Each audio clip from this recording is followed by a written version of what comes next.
Okey, Assalamualaikum warahmatullahi wabarakatuh. Salam sejahtera. Okey, bertemu lagi dalam channel di Kebun Anda. Okey, seperti biasa saya masuk ke kebun. Tapi hari ini saya berada di lot sawit saya. Lot yang pernah juga saya beberapa kali saya paparkan video ataupun konten saya dalam kebun ni. Okey, tapi sebelum tu tuan-tuan, kepada yang baru menonton ataupun yang baru jumpa saya punya channel ataupun saya punya video ni, okey, boleh subscribe saya dan juga jangan lupa untuk like dan komen untuk saya memberikan penambahbaikan ataupun mengembangkan lagi saya punya channel ni dengan mungkin segala bentuk informasi ataupun segala bentuk aktiviti yang mungkin berguna ataupun yang menarik minat semua penonton ataupun sama-sama kita berkongsi pendapat ataupun ilmu dalam channel ni. Okey, pada kali ni saya berada di lot sawit seperti juga lot saya yang saya tanam durian. Okey, kebun ni juga ditenggelami banjir. Okey, tapi kebun ni memang sangat teruk ditenggelami banjir. Okey, seperti juga pada bulan 1 2021. Okey, pada Disember 2021 kebun ni sekali lagi tenggelam. Okey, hari ni saya masuk ke kebun tuan-tuan untuk saya buat aktiviti sikit. Memandangkan pokok yang kena banjir ni, semua buah yang ada dekat pokok ni, yang mana yang dah berbuah, semuanya buruk. Okey, buruk. Jadi sekarang ni umur sawit saya ni sekitar 2 tahun. Lebih kurang 2 tahun 2 bulan. Lebih kurang macam tu lah. Hampir sama je saya tanam dengan lot saya yang durian tu. Sebab kedua-dua lot ni pada saya jayakan pada tahun 2017 lebih kurang 2016 tuan-tuan. 2016 saya jayakan lot ni. Tapi pada 2017, pertengahan tahun 2017, lebih kurang umur dalam setahun 6 bulan, lot kedua-dua lot yang saya tanam durian dan juga lot ni kena serangan gajah. Okey, tapi masa tu saya tanam semua sawit dan untuk kebun ni sebanyak 200 pokok, lebih kurang 190 macam tu, 196 kalau tak silap saya tanam dulu. Tinggal 7 batang je yang tak diserang gajah. Itu pun yang saya bubun yang kecil. Yang pokok besar-besar hampir menghampiri 2 tahun, setahun 6 bulan, semua habis dimakan gajah. Pisang-pisang pun memang habis lunyai. Jadi cerita dia, saya kat kebun ni, okey, sawit-sawit yang ada ni saya bubun pada tahun lepas, lebih kurang lah, umur sekarang dah 2 tahun lebih, pada ujung Disember 2020 tak silap saya. Jadi saya masuk ke kebun ni untuk saya baik pulih lah. Okey, mana tahu ada rezeki saya ke depan. Sayang sebab pokok dah hampir 2 tahun. Sebenarnya buah-buah pun dah banyak, tapi disebabkan tak ada rezeki, tenggelam banjir sekali lagi. Tapi yelah kan, okey, saya try nak pulihkan pokok ni. Sebab apa, sekarang ni sawit, harga komoditi sawit ni alhamdulillah seperti yang kita tengok memang sangat baik. Setan sekitar 1,000 ke atas, maintain dalam masa 4-5 bulan ni. Dan juga mungkin pasaran ataupun harga sawit ni akan melonjak terus naik. Sebab apa, kita banyak kerjasama. Yang pertama, kita dah dapat kerjasama daripada India dan juga yang terbaru daripada negara-negara Timur Tengah, negara-negara Arab. Jadi mungkin komuniti sawit ni akan terus berkembang dan harga dia terus melonjak naik lah. Jadi saya, walaupun saya tak banyak, kita 2 ekar je kat sini. Okey, jadi saya nak jagalah. Okey, mana tahu ada rezeki ke depan. Saya cubalah. Dah berapa kali saya jatuh bangun atas kebun ni. Macam-macam dugaan juga yang saya dapat. Saya cuba kuat. Agak sedih jugalah kan. Kalau cerita kat sini panjang. Okey, jadi tuan-tuan, aktiviti saya hari ni saya nak membaja. Okey, jom saya tunjuk apa baja yang saya gunakan. Okey, ni baja yang saya gunakan tuan-tuan. Baju Yara ni lah 12, 12, 17. Seperti yang kita tahu baju Yara ni baju import. Saya telah beberapa kali buat konten pasal baja. Terutamanya baja Yara yang saya kerap gunakan untuk durian dan juga pokok pisang saya.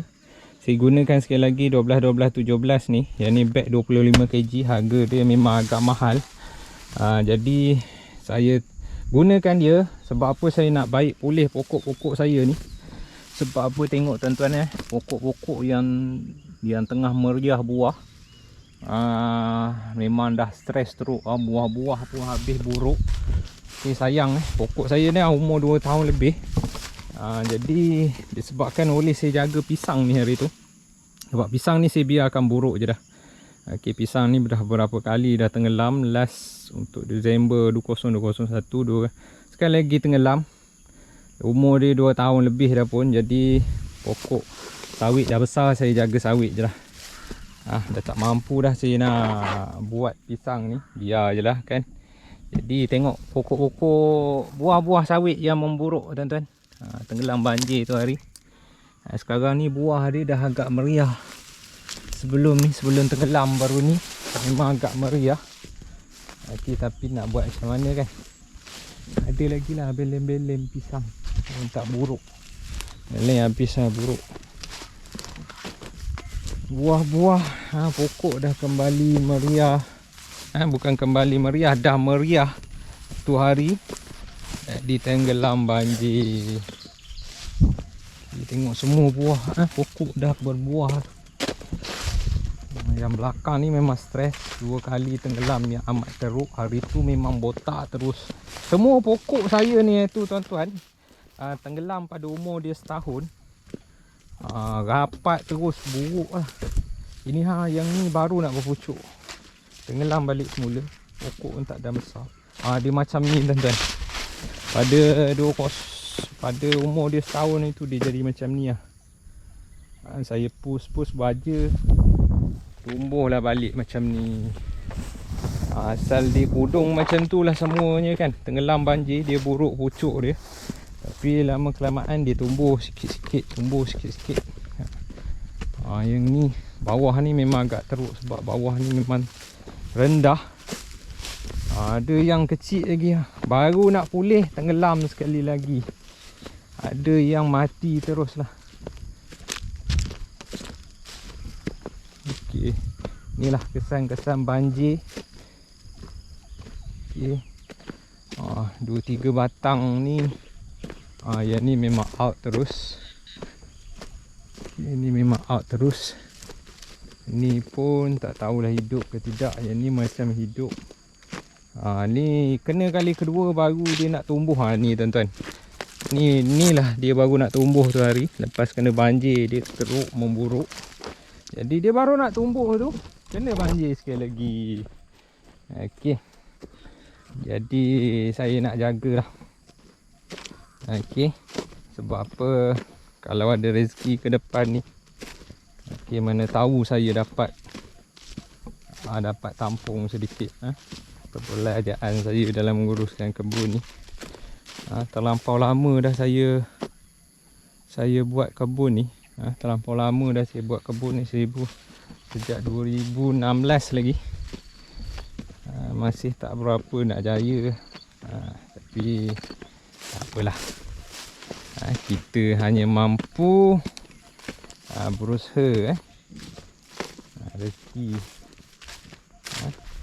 Tuhan yang bagikan. Okey, ni piping saya tu hari. Piping untuk tanaman pisang.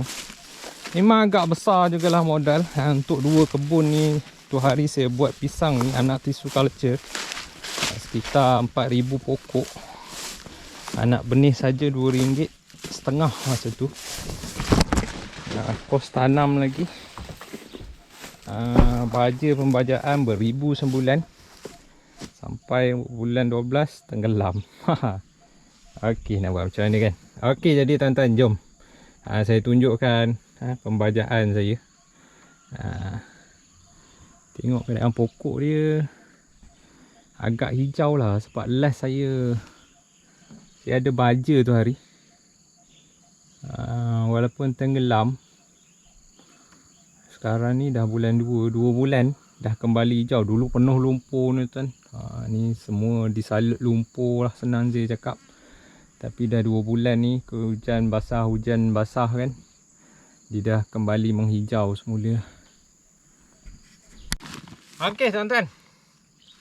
Okey, seperti saya beritahu tadi, okey, saya akan membaja sawit saya menggunakan baja 12 keluaran Yaramila. Okey, terlanjur saya buat video ni. Okey, saya akan terangkanlah sedikit kenapa 12 17. Kenapa saya tak gunakan 15 ataupun 17 ataupun sebarang bentuk baja yang unsur dia sama, dia punya nisbah dia. Okey, seperti konten-konten yang sebelum ni, okey, saya ada paparkan apa dia kepentingan baja, apa dia NPK, apa dia unsur dalam NPK. Tapi okey, saya akan cuba sekali lagi lah terang. Okey, mana tahu ada yang masih lagi tak tahu. Saya cuba kongsikanlah apa yang saya tahu sedikit tentang baja ni. Nak kata saya Arif, saya bukan bakar tentang baja, tetapi saya terangkanlah kenapa saya gunakan 12 17 ni. Okey. Tuan-tuan, 12 17 ni dikira ada baja yang berunsur ada nilai untuk buah. Okey, iaitu potasium. Okey, ataupun lebih dikenali sebagai kalium lah, K. Nilai K yang tinggi iaitu 17 berbanding nilai N dan juga P dia. Okey, NPK ya tuan-tuan, kalau biasa dengar, bagi yang biasa pasal baja ataupun biasa dalam bidang pertanian, dia dah tahu apa dia N. N ialah nitrogen, P adalah nitrogen, okey, fosforus, okey, dan juga K adalah kalium, ataupun nama lain bagi kalium adalah potasium. Okey, nilai ni tak sama disebabkan orang kata dia lebihkan unsur K dia berbanding unsur N dan juga P dia. Sebab apa? Nilai K yang tinggi ni adalah unsur baja yang orang kata untuk pembesaran buah. Okey, berbeza dengan baja yang unsur dia sama 15, dia adalah baja untuk subur, mempunyai nisbah NPK dia yang sama. Okey, peratusan N, P dan juga K dia sama. Kalau tengok dekat baja keluaran Yara, keluaran 12 17 ni, dia ada 2 mg iaitu magnesium. Okey, dan juga ada juga unsur Te. Te ni apa dia? Trace element lah. Trace element ni unsur-unsur baja yang mikro. Baja mikro seperti boron. Okey, sebarang bentuk pemangkin lah. Biasanya Te ni banyak untuk baik oleh pokok dan juga pembentukan buah lah. Okey, sebab apa? Dia punya unsur mikro yang sihat kepada pokok-pokok. Okey, kenapa saya pilih baja ni? Sebab apa? Pokok saya ni dah umur 2 tahun, dah agak besar dah. Okey, jadi saya tak boleh guna unsur K yang terlampau tinggi juga. Sebab apa? Dia akan membantu dia punya pembesaran dia. Sebab apa? Pada pokok ni dia perlukan baja subur dan juga baja buah, iaitu orang kata yang nilai N, P dan juga K yang hampir setara lah. Okey, ada kalau untuk pokok-pokok yang besar, 12 17 ni agak tak sesuai lah. Sebab apa? Dia pada pokok yang besar ni kita mangkinkan dia punya ataupun kita push dia punya buah. Jadi kita perlukan unsur yang lebih tinggi lah, dia punya K dia dan juga NP dia agak nilai yang sedikit. Ada juga pengusaha-pengusaha yang menggunakan baja NPK yang begini. Dalam contohnya untuk baja subur ni hanya gunakan dalam satu pusingan saja dalam masa 1 tahun. Tapi pada pokok saya ni, saya perlukan pokok yang subur daun dia, dan juga orang kata saya nak baik pulih pokok yang agak stres lah disebabkan ditenggelami banjir. Jadi saya rasa ni adalah baja yang sesuai untuk saya pulihkan. Okey. Baja ni kerap juga saya guna sebenarnya tuan-tuan. Saya gunakan untuk dulu semasa pisang saya semua dalam orang kata dalam keadaan terjaga apa semua, saya memang gunalah baja ni. Okey, baja ni untuk pemangkin buah 12, 12, 17. Biasanya saya akan guna ni selepas umur 6 bulan ataupun 7 bulan pisang. Mana untuk push dia punya buah. Selepas keluar buah, kita dah tak pakai ni dah. Kita akan gunakan orang kata nilai potasium yang tinggi.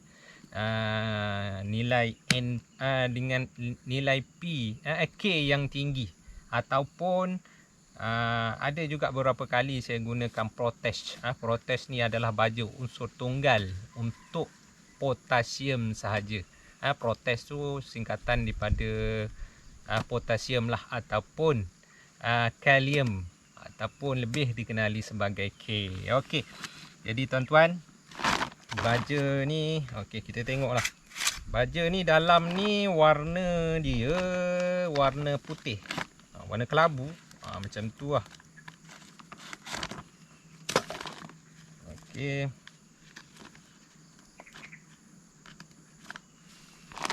Buka baja ni setiap bulan, tapi masih lagi tak betul-betul. Susah juga tuan-tuan. Tak kena gaya dia. Tak betul cara buka dia. Memang tak boleh buka. Sekejap tuan-tuan. Saya nak tunjukkan kepada tuan-tuan macam mana rupa baja NPK ni. Mana tahu tuan-tuan banyak yang biasanya pekebun kecil ni dia beli baja baja yang kilo-kilo tu kan dalam Shopee ataupun di kedai-kedai pertanian. Tuan-tuan kena kenal jugalah baja, warna baja ni. Warna baja. Kalau tuan-tuan nak baja kepada pokok-pokok kontan seperti pisang, terung, pokok-pokok yang orang kata untuk mangkin buah ni 12, 17 ni amat sesuai lah. Jangan gunakan baja subur saja 15, 15. Jadi pokok kita terlebih daun je, buah tak ada. Jadi untuk sayur pemangkin buah-buah, sayur-sayur yang kategori berbuah 12, 12, 17 ni adalah baja yang terbaik lah pada saya. Okey, jangan gunakan baja subur je straight. Dah nak berbuah tu kena gunakan baja buah yang sesuai. Jadi pokok kita tu tak adalah terlebih hijau, terlebih daun je. Jadi buahnya tak ada. Kalau penanam sayur dia amat tahulah benda-benda begitu.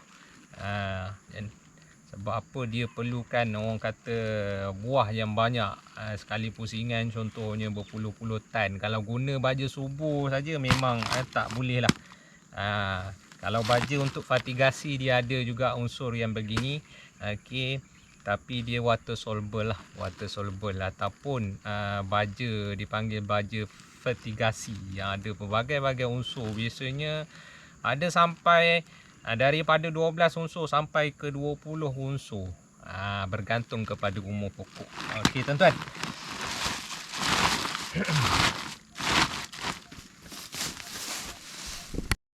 Okey. Ni baja 12, 12, 17 keluaran Yara. Warna ni beginilah. Kalau baja keluaran yang mahal-mahal ni, tuan-tuan, dia bau baja dia kurang. Nak bandingkan baja-baja murah. Baja-baja yang murah tu bau dia agak kuat. Saya pun tak tahulah kenapa kan. Tapi kebanyakan baja-baja yang harga dia mahal ni bau dia tak terlampau meruap. Okey. Inilah rupa dia tuan-tuan. Okey, saya akan bajakan lebih kurang saya letakkan dalam 1 kilo je tuan-tuan. Saya rasa dalam 1 kilo. Mungkin sekarang ni saya ada lebih kurang 150 kilo. Lebih kurang 1 kilo lah saya letak pada umur macam ni.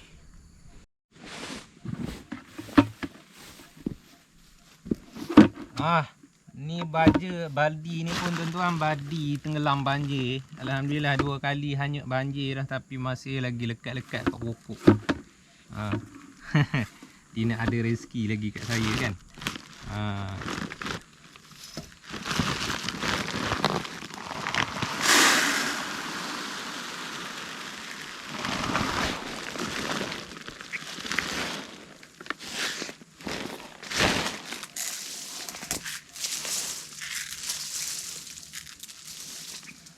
Okey tuan-tuan, pada pokok besar ni saya letakkan lebih kurang 3 genggam saya yang banyak ni lah. 3 genggam saya. Saya membaja, saya tak bubuh banyak-banyak, tapi saya bubuh kekerapan yang tinggi. Tak adalah tinggi mana pun. Tapi saya akan cuba letak dalam kekerapan yang agak kerap, tapi dalam orang kata jumlah dia agak sedikit. Sebab apa, kalau kita terlampau letak banyak, penyerapan baja pada pokok tu, okey, dia guna banyak tu, kita bagi banyak tu, jangan overdose dia sampai orang kata mengasidkan permukaan tanah. Okey, jadi kita bagi dia cukup untuk keperluan dia. Lepas tu dalam agaknya dalam 2 bulan 3 bulan pokok umur tu umur sedang begini ataupun baya begini, umur begini, saya akan letakkan lebih kurang 3 bulan lah. Okey, 3 bulan. Kalau untuk pokok yang besar, biasanya orang buat 3 kali setahun lah untuk pembajaan. Itu yang baik. Ada juga orang buat 2 kali setahun untuk pokok sawit ni, tapi hasil dia memang agak kurang lah. Paling sesuai dia adalah 3 kali setahun. Okey, iaitu 4 bulan. 4 bulan tabur baja, 4 bulan tabur baja. Pada pokok macam ni, saya 3 bulan saya akan tabur semula. Sebab itulah pada umur macam ni pokok saya agak okey lah, 2 tahun kan. Pokoknya dah besar, dah keluar buah keliling. Saya tak membaja sangat kat dia, tapi sambil-sambil saya membaja pisang, saya letak kat pokok sawit ni.